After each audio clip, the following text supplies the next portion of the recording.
Hi, I'm Dr. Rich, board-certified urogynecologist and passionate women's healthcare advocate. Today, we're going to talk about the 5 things you need to know before your gynecology exam. And make sure you stick around for the answer to the often asked question, do I shave, wax, or au naturel?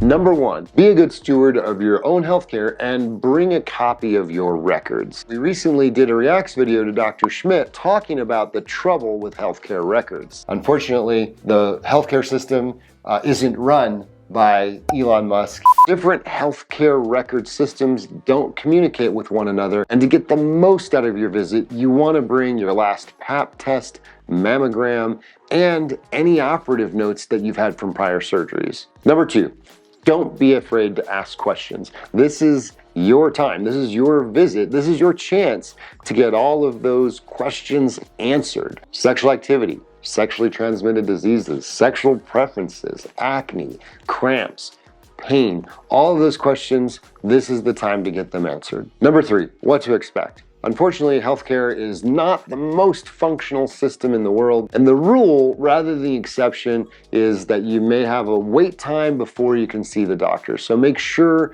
that you bring some reading material or something to catch up on to make the most of your time while you're waiting.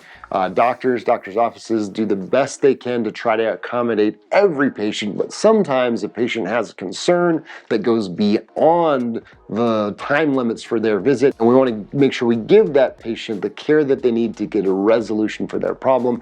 Sometimes that gets doctors running behind. Number 4, can you get birth control without actually having a genital exam? So the answer is yes. Anybody who's interested in contraception can have birth control prescribed for the doctor. Frankly, it should probably be over the counter. There are certainly some risks with taking birth control pills, and some circumstances can cause liver damage and blood clots, but there are many other over-the-counter meds that also have those risks.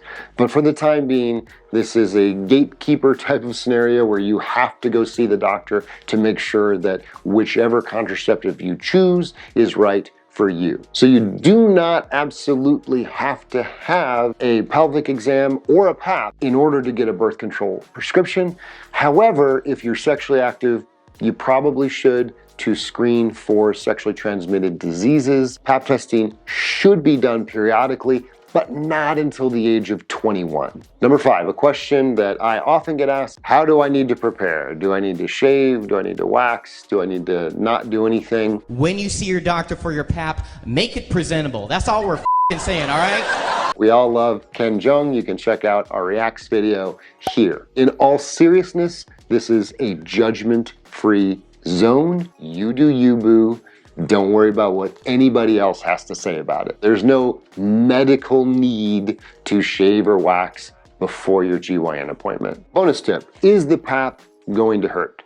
The answer is, it shouldn't. There are many different types of speculums. The 2 general categories are Graves, which is larger, and Pedersen, which are smaller, but there's many different iterations of each of those speculums. But you do need to make sure you communicate with your doctor if this is your first Pap, or if you've had a prior Pap and it's been painful. Make sure you communicate that so they can choose the right speculum. And make sure to ask your provider if it's their first Pap. Hopefully not, and if it is, run. But you really should have a rapport with your physician, make sure they understand your concerns, and if that's not there, you don't need to run, but you need to find another provider. And on your way, make sure you run into that subscribe button, and we'll see you in the next video.